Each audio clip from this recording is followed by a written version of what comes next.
Pemirsa, mantan Mendikbudristek Nadiem Makarim ini diperiksa penyidik Kejaksaan Agung dalam kasus dugaan korupsi program digitalisasi pendidikan periode 2019-2022. Nadiem diperiksa sebagai saksi selama 9 jam pada pemanggilannya yang kedua ini, pemirsa. Dan sebelumnya Kejaksaan Agung ini juga telah menetapkan 4 orang tersangka dalam perkara pengadaan laptop Chromebook di era Mendikbudristek Nadiem Makarim. Lalu benarkah belum cukup bukti untuk kemudian membuat Kejagung belum juga menetapkan satu tersangka lagi ataupun juga tersangka lainnya dalam kasus ini setelah 4 tersangka yang kemarin? Kita akan langsung membahas hal ini, pemirsa, bersama dengan narasumber yang telah hadir di Apa Kabar Indonesia Malam. Sudah ada Bang Saud Situmorang yang merupakan Komisioner Komisi Pemberantasan Korupsi KPK tahun 2015-2019. Selamat malam, Bang Saud. Selamat malam. Sehat ya, Bang ya? Ya. Oke, bergabung juga melalui sambungan Zoom bersama kami Pak Pujiono Swandi yang merupakan Ketua Komisi Kejaksaan Republik Indonesia. Selamat malam, Prof. Selamat malam, Mbak Tiara. Pak Baik. Saud, selamat malam. Malam, Prof. Bang Saud, saya izin ke Prof Puji terlebih dahulu. Prof Puji, ini sudah ada 4 orang tersangka yang kemudian ditetapkan oleh Kejaksaan Agung. Anda melihat dengan adanya pemeriksaan Nadiem Makarim yang saat ini masih terus berlangsung, ini bagaimana kinerja dari Kejaksaan Agung dan juga keputusan dari Kejagung sendiri? Kita apresiasi tapi masih koma ya. Jadi dengan kemudian ditetapkan 4 tersangka, 3 tersangka sudah ditahan, yakni Direktur Dasar dan Usia Dini, terus kemudian Direktur Menengah, sama itu ditahan di Rutan, sama satu lagi Ibrahim karena penyakit jantung kronis, kemudian ditahanan kota. Jadi kita apresiasi tapi masih koma-komanya ya, karena satu, kita masih menunggu upaya yang dilakukan oleh Kejaksaan Agung untuk menghadirkan juristan, karena kalau kita lihat juristan ini saksi kunci untuk kemudian membuka kasus ini lebih ke atas ya, artinya lebih ke atas, karena kan kalau kita lihat ke atas kan daya backup segala macamnya kan tentu lebih kuat. Kejaksaan Agung kita juga sudah tadi tanyakan ketika kemudian untuk menetapkan seseorang menjadi tersangka dalam konteks ini yang ke atas, itu kan harus mendapatkan alat bukti minimal 2 yang cukupnya itu bulat itu. Tidak bisa kemudian cukupnya itu hanya 80 atau apalagi 70%. Nah, oleh karena itu kalau kemudian ini sudah paripurna, tentu dengan menggunakan asas praduga tak bersalah juga, kalau kemudian 2 alat bukti ini kemudian cukup, ya saksi kuncinya salah satu yang paling vital adalah JT ini, juristan ini, yang konon kabarnya ternyata ada di Amerika. Dulu Australia, sekarang sudah berpindah ke Amerika. Dan kita mendapat kabar juga dia sudah memiliki 2 paspor ya. Ya, 4 orang tersangka sudah ditetapkan. Ini apakah masih kurang kemudian juga data-data yang diperlukan, Prof? Gimana? 4 orang tersangka ini sudah ditetapkan, apalagi yang kemudian ini masih kurang berkaitan dengan data-data mungkin dan juga pemeriksaan Nadiem Makarim yang sudah berlangsung, begitu apakah juga dari pihak Kejaksaan Agung ini masih belum mendapatkan simpulan juga? Ya, kalau tadi kan kita langsung kemudian juga mengkonfirmasi ya kepada Pak Jampitsus, ini kenapa kemudian, kan harapan publik kan tentu tidak berhenti di 4 orang ini. Nah, harapan publik tidak hanya berhenti di 4 orang ini, ada yang kita berharapkan bisa, ya harapan publik itu bisa ke atas lah ya, ke atas nama yang saat ini sering disebut-sebut.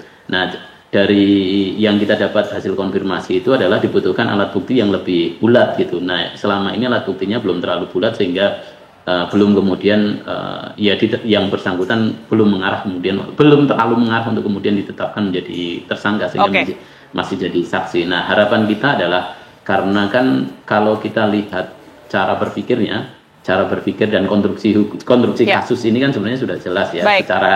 Secara kasat mata ya, kita tidak melihat alat bukti terlebih dahulu, kan ada mulai dari yang bersangkutan sebelum jadi menteri kan sudah ada grup WA-nya, terus kemudian bagaimana mengarahkan itu sudah dilakukan. Nah, tinggal kemudian kan yang dibutuhkan sekarang adalah pemenuhan 2 alat bukti yang benar-benar bulat sehingga kemudian tidak mendapatkan halangan yang berarti ketika kemudian pembuktian di persidangan.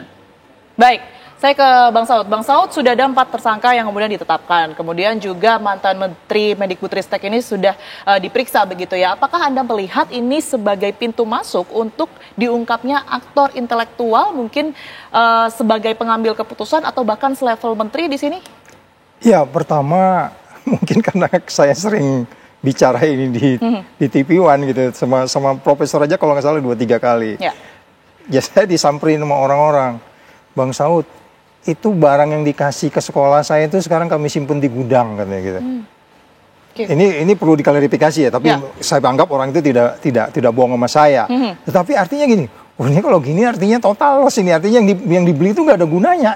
Loh kenapa? Nggak bisa Pak, kita mau gunakan apa? Katanya aplikasinya aja terbatas, dia bilang gitu.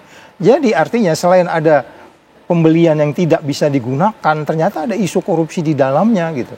Nah pertanyaannya adalah, pertanyaan kembali lagi, saya pribadi kan bukan penyidik, saya hanya expose teman-teman aja ya, bahwa ada kata yang mengatakan quote and quote pengaturan, pengkondisian, merubah dari operating system yang satu ke operating system yang lain.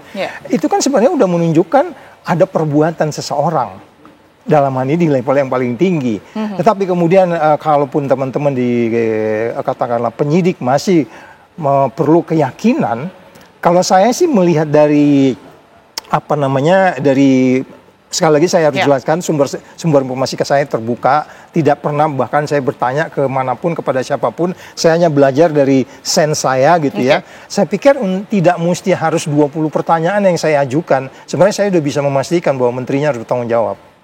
Iya, nggak mesti sampai 20 pertanyaan sebenarnya.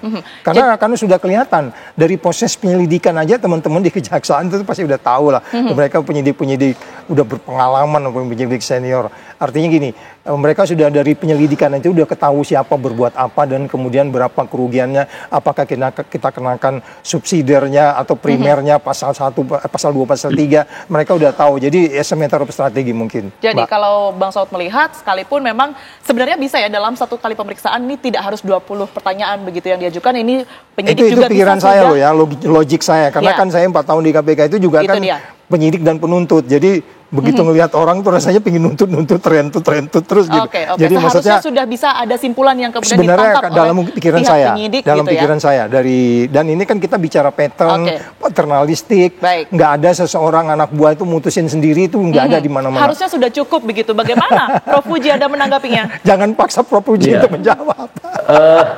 Dalam beberapa fakta ya, saya kan basisnya juga perguruan tinggi ya. Jadi kita juga tahu dulu ketika di kampus itu bagaimana peran staf sus itu ternyata memiliki peran yang lebih tinggi daripada dirjen. Di dalam beberapa hal staf sus bisa potong kompas kepada direktur langsung, dan itu yang kita lihat kan, staf sus langsung bisa memerintahkan potong kompas langsung pada direktur. Nah, kenapa staf sus bisa potong kompas pada direktur? Karena dia bawa perbowo lah bahasanya ya.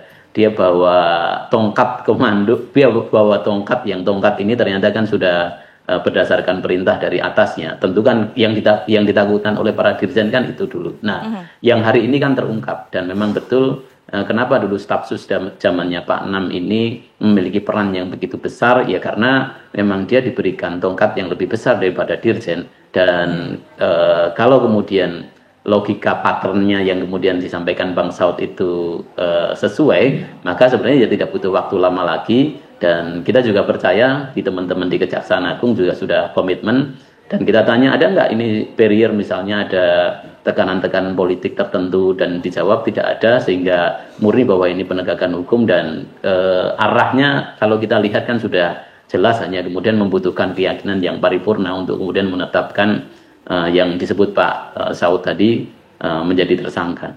Oke, baik. Kita tentunya akan terus membahas ya bagaimana kemudian ini kelanjutan kasus ini, karena memang publik juga menyorot karena kerugiannya juga nggak main-main begitu ya Bang Saud dan juga Prof Puji. Kami jeda terlebih dahulu. Apa kabar Indonesia Malam masih akan kembali untuk Anda sesaat lagi.